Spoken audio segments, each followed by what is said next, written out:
Hey everyone, it's Dr. Amitai Warab here at Sea Change Family Chiropractic, and it is Thursday. We're here live on Facebook.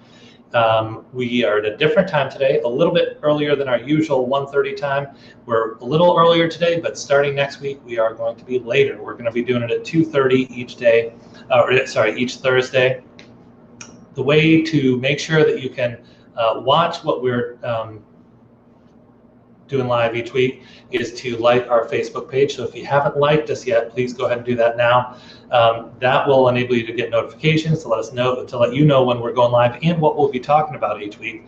And if you haven't subscribed to our YouTube channel, please go ahead and do that now, or do that while you're watching, because you'll also get notifications when we've uploaded this video to YouTube, so you can watch it anytime, anywhere. And with Facebook, you'll get it in your feed, hopefully, if you like us. So this week, we're talking about five things that you should know about chiropractic. Is that what it's titled? Yeah. So 5 things that you may not know, that most folks don't know, but that you should know about chiropractic. So, number 1, chiropractic is incredibly safe. The first rule in any kind of healthcare delivery system is first do no harm, right? And so that's the same principle here in chiropractic as well. What most folks don't know is how incredibly safe chiropractic is.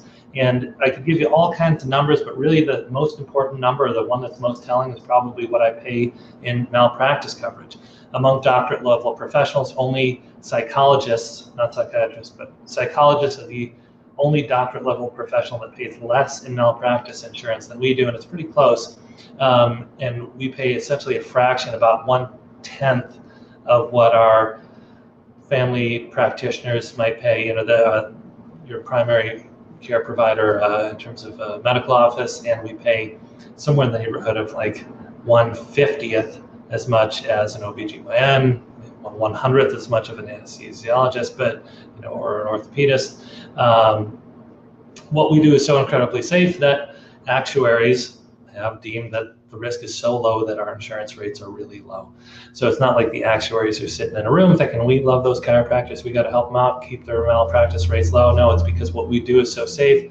99.999% of the time, only adverse event you might have a risk of is basically being sore the next day, and I wouldn't even call that an adverse event, because we know inflammation is part of the healing process, just like if you work out, just like if you get a deep tissue massage, just like if you do a hard yoga class. You might be sore the next day because we're changing tissues.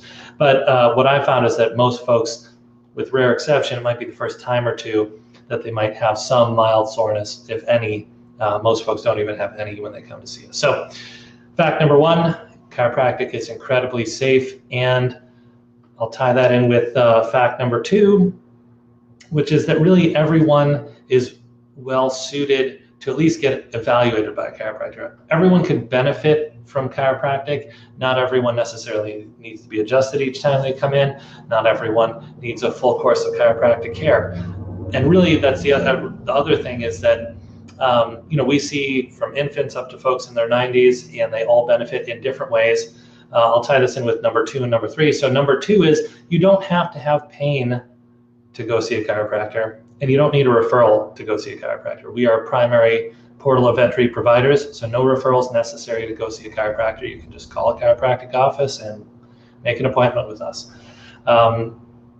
Second thing is you don't need to be in pain to see a chiropractor. In fact, probably 1 out of 5 people that come see us initially aren't experiencing pain. They're already functioning well. They just want to maintain that function. For instance, there's a woman in her mid-late 50s now who came to see us about 7 years ago. No pain, just heard that her runner friends were doing well with chiropractic. She wanted to continue to do triathlons into her 50s and 60s, and so she comes to see us on a periodic basis to maintain her level of health and wellness so that she can continue to do the things that she wants to do even as we age chronologically. We don't have to age physiologically.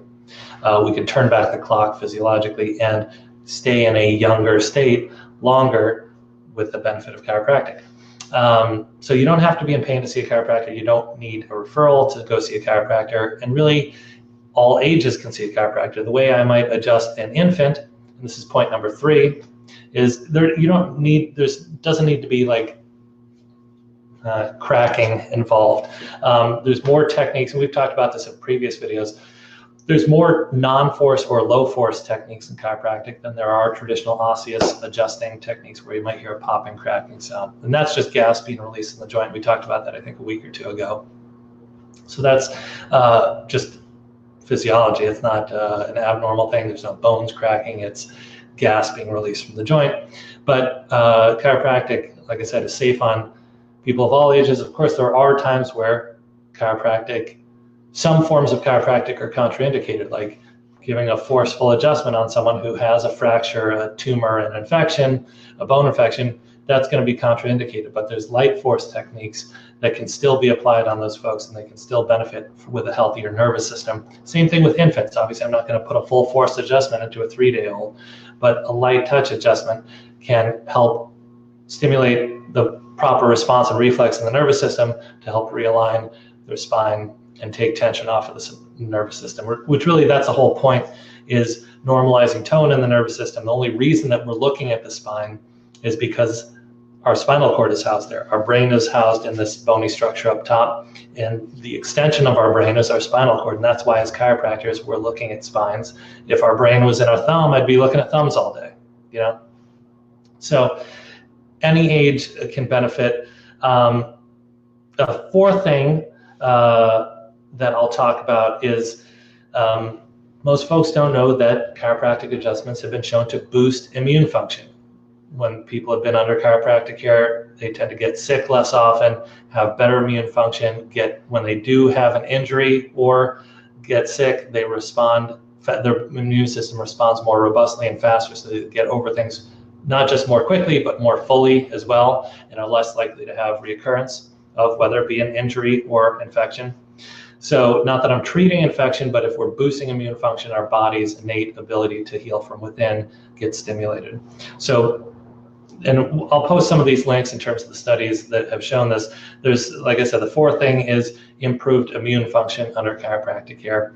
And then the fifth fact about chiropractic, I'll tie two into one, which is spending money to go see the chiropractor saves you money at the end of the day. And it's not just the theory of like, if you're healthier, you spend less. It's that when we look at the British medical system, when we look at Medicare patients, there's been big meta-analyses of people who utilize chiropractic care in the end, at the end of each year, at the end of each decade, over the course of a lifetime, spend less overall on healthcare than counterparts who don't utilize chiropractic care. So point number 5 is chiropractic saves money because the number one health expenditure, or the number one expenditure we have in our lifetimes is healthcare. By far, not even close. The number one thing that you will spend money on in your lifetime is healthcare. When you utilize chiropractic care, healthcare costs go down. And the second part of part 5, point 5, is quality of life goes up. And that's some of these same studies and some additional studies show that when people utilize chiropractic care on an ongoing basis, as little as 1 appointment a year, even just a checkup, but people who have utilized chiropractic care for 5 years or more report higher quality of life, more control over their health, more energy, do more activities, happier. And these are different indices as well as what they report on these studies. When people engage in chiropractic care and make it part of their lifestyle, just like eating healthy is part of one's lifestyle, exercising is part of one's lifestyle, doing yoga, meditating, chiropractic can also be part of one's lifestyle. And people who utilize chiropractic as a lifestyle spend less and report better quality of life. It's not just about adding years to life, it's about adding life to years. So if this video, if you're a chiropractic patient here or elsewhere, I'd encourage you to share this video with friends who are not engaged in chiropractic care. Maybe they went to a chiropractor 5 years ago, it helped them out with their low back pain, haven't really been in pain since, but maybe they're just not as active as they had been and maybe not feeling quite as great as they did. Share this with them. This would be a great opportunity to re-engage with their chiropractor that they had seen in the past. Or if you have been a patient here, we'd love to see you again and see if there's something we can do to help you out. For those of you who may be curious about what we do here, there's a link that will be below in this Facebook video or Facebook post. We have an opportunity for people who watch these videos on Facebook to come in at a reduced cost. So you can just click on that link, fill out that form, and we'd love to see how we can help you out. Again, if you haven't liked us on Facebook, please go ahead and do that. And if you haven't subscribed to our YouTube channel, please go ahead and do that so that you can get these videos. And again, share them with other people. You know, the only way that healthcare improves is when it comes from a grassroots level and we share what we know with one another. Please share this with somebody that you care about, that you know would benefit from this information. Thanks, and we will look forward to seeing you at 2:30 next week on Facebook Live here.